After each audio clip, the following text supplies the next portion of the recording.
नमस्ते मेरे प्रिय छात्रों, आप सभी को द मेंटोस क्लासेस की इस नए वीडियो पर स्वागत है। जैसे कि आप लोगों को पता है कि हमारा क्लास 12 का एग्जाम अब खत्म हो चुका है और हमारे क्लास 10 का एग्जाम बचा हुआ है। तो आपका जो क्लास 10 का जो एग्जाम हुआ 17 फरवरी से चालू होने वाला है, जिसमें आपका जो 19 फरवरी का हमारा संस्कृत का एग्जाम होने वाला है। तो हम लोग क्या किए कि आपके लिए मस्ट वीवीआई क्वेश्चन लेकर के आए हैं, जिसमें से आज हम लोग क्या करेंगे 20 से 25 क्वेश्चन आप लोगों के कराने वाले हैं। तक बने रहिए। चलिए तो हम अपने प्रश्न की ओर बढ़ते हैं। आपका जो पहला जो चैप्टर वो कौन है, आपको पता है पहला चैप्टर क्या, मंगलम पाठ। उसमें से आप चलिए आप पढ़ने वाले आपका पहला प्रश्न क्या कह रहा है, तो देखिए हमारा जो पहला प्रश्न है क्या कह रहा है, देखो आत्मा क्या है, आत्मा। तो आप लोग इससे पहले शायद आप लोग पढ़े होंगे, जो आप लोग ज्यादा समझ में आएगा। क्या कर रहा है, आत्मा का स्वरूप कैसा है, आत्मा है जो हमारा, उसका स्वरूप कैसा है।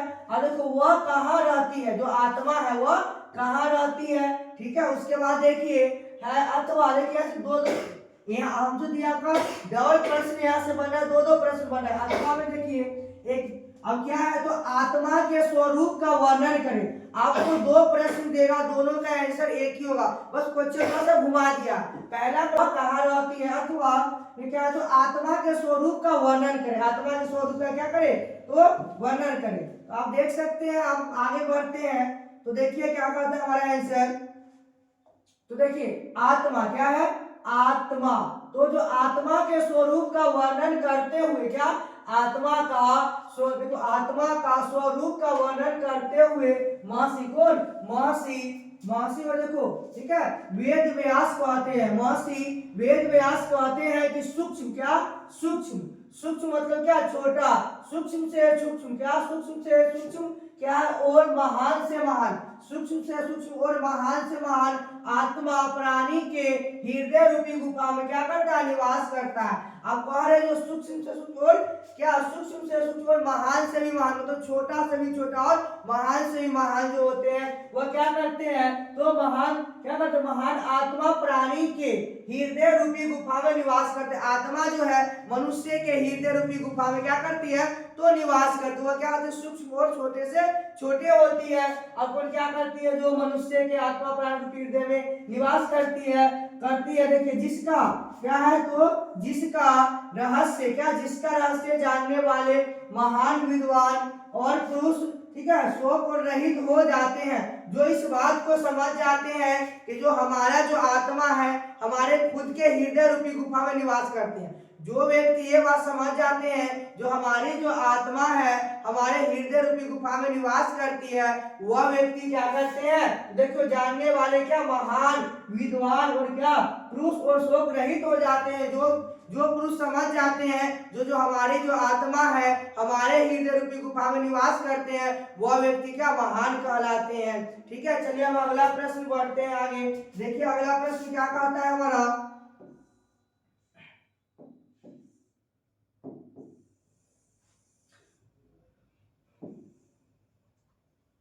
देखिए अगला प्रश्न क्या है, तो देखिए क्या कर रहा, महान लोग क्या, महान लोग संसार रूपी सागर को कैसे पार करते हैं। जो महान लोग होते हैं वह संसार रूपी सागर को कैसे पार करते हैं। ठीक है, अथवा ठीक है विद्वान मृत्यु को कैसे कैसे पराजित करते हैं। और देखो ये जो प्रश्न है आपका 2019 कितने, 2019 2022 2025 में पूछा गया है। इस बार भी हो सकता है यह प्रश्न आपके एग्जाम में आ सकते हैं। तो चलिए क्या कह रहा है आपका जो प्रश्न है, कह रहा है महान लोग संसार रूपी सागर को कैसे पार करते हैं। सागर है, सागर मतलब समझ रहे हैं ना, सागर बहुत बड़े दिव्या नदी, सागर को कैसे पार करते हैं। और जो अथवा विद्वान मृत्यु को कैसे पराजित कर, जो विद्वान लोग होते हैं वह मृत्यु को कैसे पराजित करते हैं, क्या करते हैं, तो पराजित करते हैं। अथवा देखिए जो प्रश्न आपका बार बार पूछा गया एग्जाम में, हो सकता है इस बार भी आ सकता है आपके एग्जाम में। तो आंसर इसका देखिए जो क्या कह रहा है आंसर,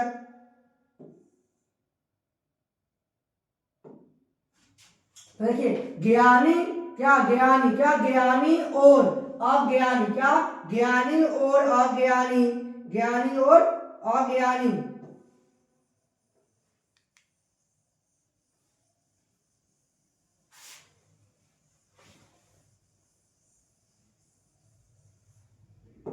चलिए क्या करा ज्ञानी, क्या ज्ञानी और अज्ञानी का वर्णन करते हुए, क्या महर्षि, क्या ज्ञानी और अज्ञानी, ज्ञानी हो तो समझते हो, अज्ञानी भी समझते हो, ज्ञानी में क्या जो महान व्यक्ति होते हैं और अज्ञानी जो मूर्ख होते हैं, ठीक है। तो कौन, वेद व्यास जी, क्या ज्ञानी और अज्ञानी का वर्णन करते हुए महर्षि वेद व्यास जी कहते हैं कि मैं अज्ञानी हूँ, मैं क्या हूँ, अज्ञानी हूँ, तथा अन्य विद्वान है, मैं क्या हूँ, अज्ञानी हूँ, अन्य विद्वान है, ऐसा ऐसा और महान लोग, ठीक है, समझते हैं, ऐसा क्या करते हैं, महान लोग समझते हैं, और ऐसा और क्या, ऐसा और समझ कर क्या, और ऐसा समझ कर मृत्यु को पार कर लेते हैं, और ऐसा समझ कर क्या करते हैं, तो मृत्यु, क्या देखिए आप, ऐसा समझ करके मृत्यु को क्या कर लेते हैं, तो मृत्यु को पार कर लेते हैं, और वे जानते हैं इस संसार का, इस संसार रूपी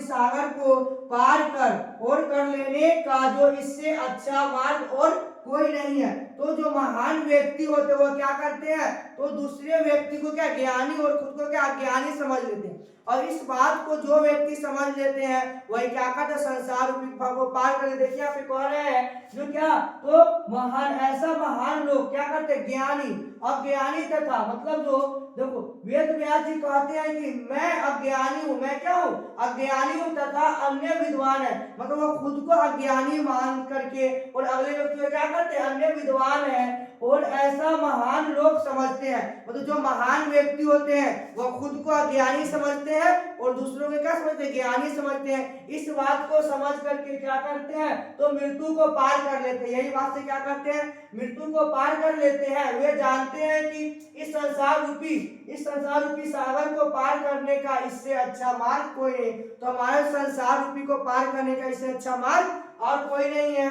तो अगला पीडीएफ देखिए, चलिए बच्चों देखिएगा अगला प्रश्न हमारा क्या कह रहा है। तो अगला प्रश्न है आपका, देखिए जो क्या कह रहा है, नदी क्या है, नदी और क्या विद्वान पुरुष जो होते हैं, नदी और जो विद्वान पुरुष में क्या और जो समानता है, क्या समानता है, अथवा जो है नदियां समुद्र में कैसे मिलती है। देखिए प्रश्न को घुमा दिया है, ये तो आप लोग समझिएगा, आसान शब्द में दिया है, जो नदियां है हमारा क्या है, नदियां समुद्र में कैसे मिलती है। तो हर एक बच्चा को पता होगा कि नदियां समुद्र में कैसे मिलती है, नाम और रूप को छोड़ करके प्रश्न को कैसे घुमाया है, कह रहा है नदी, क्या नदी और विधान पुरुष, क्या नदी और विधान पुरुष में क्या समानता है। तो प्रश्न एक ही है, आंसर वही होगा, बट क्या किया है, तो प्रश्न को थोड़ा क्या किया, तो घुमा दिया है, ठीक है, इसमें घबराने की कोई बात नहीं है। चलिए अब इसका आंसर देखते हैं। तो आंसर जो है हमारा, देखिए जो कह रहा, देखिए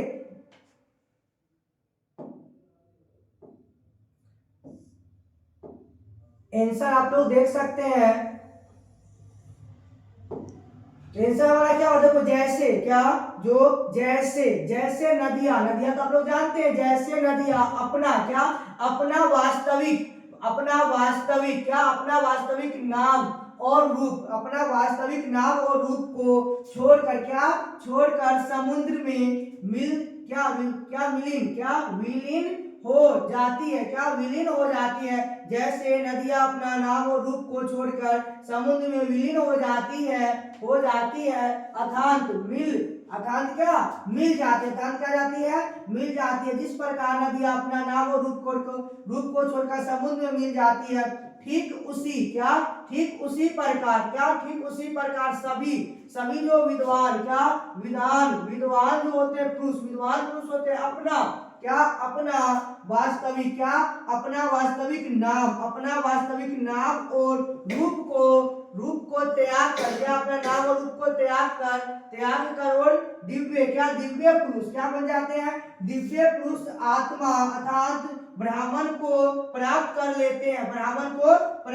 लेते हैं। अब देखिए जिस प्रकार जो हमारी जो नदियां होती है अपनी नाम और रूप को छोड़कर समुद्र में मिल जाते हैं, उसी प्रकार जो महान लोग और महान व्यक्ति होते हैं, इसे हम लोग अपने गांव घर की भाषा में क्या साधु और ब्राह्मण के नाम से जाने जाते हैं। तो लोग क्या करते हैं, अपने घर परिवार को छोड़ करके, अपने जिस प्रकार जो नदियां अपने नाम रूप को छोड़कर समुद्र में मिल जाती है, उसी प्रकार क्या करते हैं विद्वान जो व्यक्ति होते हैं, अपने घर परिवार, अपने माता पिता, अपने समाज को त्याग करके एक ब्राह्मण एक साधु का रूप लेकर के और सबको त्याग करके चले जाते हैं। क्या करते हैं, सबको त्याग करके चले जाते हैं, जिसे हम लोग जोगी बाबा या साधु या बहुत तरह के नाम हमारे गांव भर में दिए जाते हैं। तो आपको यह बात समझ में आ गया होगा कि जिस प्रकार जो नदियां नाम और रूप को छोड़कर समुद्र में मिल जाती है, उसी प्रकार जो विद्वान व्यक्ति होते हैं अपने घर परिवार, अपने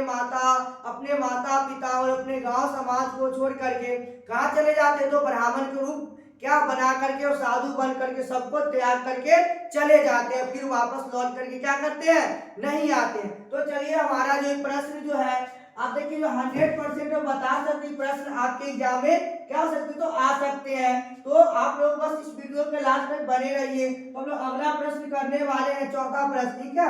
आप देखिए चौथा प्रश्न हमारा क्या कह रहा है, देखिए बच्चों जो चौथा प्रश्न है हमारा,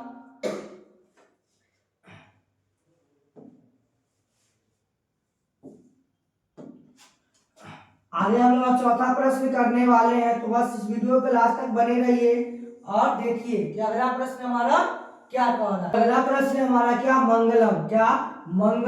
मंगलम पाठ का जो 5 वाक्यों में परिच्छेद हमारा जो मंगलम पाठ है उसका क्या करना है, 5 वाक्यों में कितने 5 वाक्यों में परिच्छेद देना है। हमारा जो मंगलम पाठ है उसको 5 वाक्यों में क्या देना है, तो परिचय देना है। आप तो मंगलम पाठ पढ़े होंगे इससे पहले। तो हमारी जो मंगलम पाठ है इसको क्या करना है, 5 वाक्यों में परिचय देना। परिचय देना तो हम लोग समझते होते हैं, जैसे जो हम लोग जब छोटे थे तो क्या होते, कहीं जाते थे तो क्या पूछते थे, आपके पिताजी का नाम क्या है। तो परिचय कहने का मतलब जैसे हम लोग अपने बारे में बताते हैं, क्या करते हैं, अपने बारे में किसी व्यक्ति को बताते हैं कि मेरे पिताजी का नाम यह है और मेरा नाम यह है, बताते हैं ना।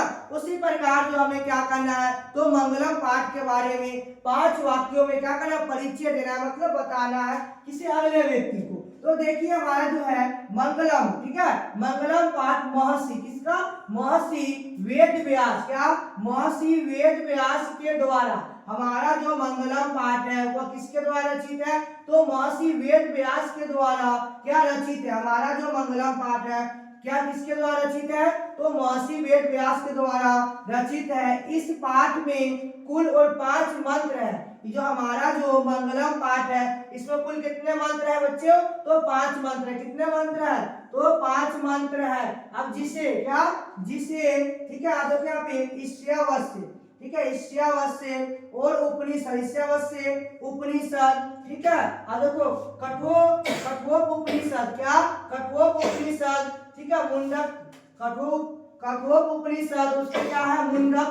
उसके बाद अगला आपका उपनिषद तथा श्रेष्ठ, ठीक है, श्रेष्ठर और उपनिषद अब से लिया गया है। आप देखिए श्रेष्ठर उपनिषद से लिया गया, मतलब हमारा जो है मंगलम पाठ वह 5 वाक्यों कहाँ से लिया गया है, तो मंगलम पाठ हमारा महर्षि वेद व्यास के द्वारा रचित है। हमारा जो मंगलम पाठ है वह महर्षि वेद व्यास के द्वारा रचित है। इसमें जो 5 मंत्र कहाँ से लिया गया, तो देखिए आपका जो पहला कहाँ से लिया गया है, तो देखो यहाँ पे जो क्या है, तो ईशावास्य, क्या ईशावास्य उपनिषद से लिया गया है, कठोप उपनिषद से लिया गया है, मुंडक उपनिषद से लिया गया है, ठीक है, उपनिषद तथा श्रेष्ठर उपनिषद से लिया गया है, ठीक है। ये सभी मंत्र ये देखिए क्या कर रहा है, ये सभी मंत्र क्या है, तो मंडलम और चारणा, ठीक है, मंडलम और चारणा के रूप में, और जो है आपका, ठीक है, पठनीय है। इसमें आत्मा, क्या आत्मा परमात्मा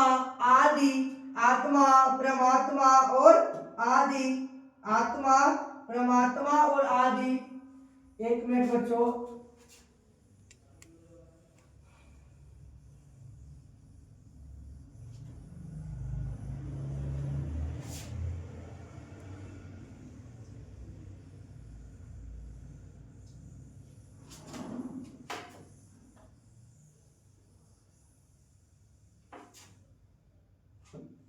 चलिए इसमें क्या है, ये सभी क्या, ये सभी मंत्र तो ठीक है मंडलम और चारणा, मंडलम चारणा के रूप में ठीक है पठनीय, क्या पठनीय, पठनीय है।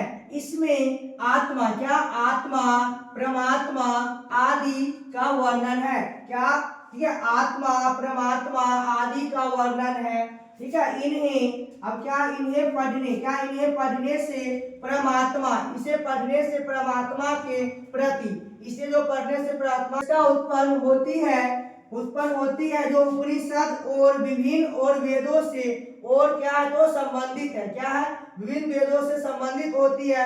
तो हमारी जो मंगलम पाठ है, क्या है हमारी जो मंगलम पाठ है, और इसके जो 5 मंत्र जो पढ़ते हैं तो इससे हमारी क्या होती है, जो हमारी जो वेद होती है तो वेदों को जो ज्ञान होती है तो हमारे इस 5 मंत्र में पूरी वेदों के बारे में हमें बताया जाता है कि हमारा वेद का क्या क्या उच्चारण होता है, हम वेद क्यों पढ़ते हैं, ठीक है। तो चलिए बच्चों, तो आप लोग इस आज के लिए इतना ही काफी है। हम फिर आपको अगले वीडियो में बतलाएंगे हमें कहाँ से क्या पढ़ना है।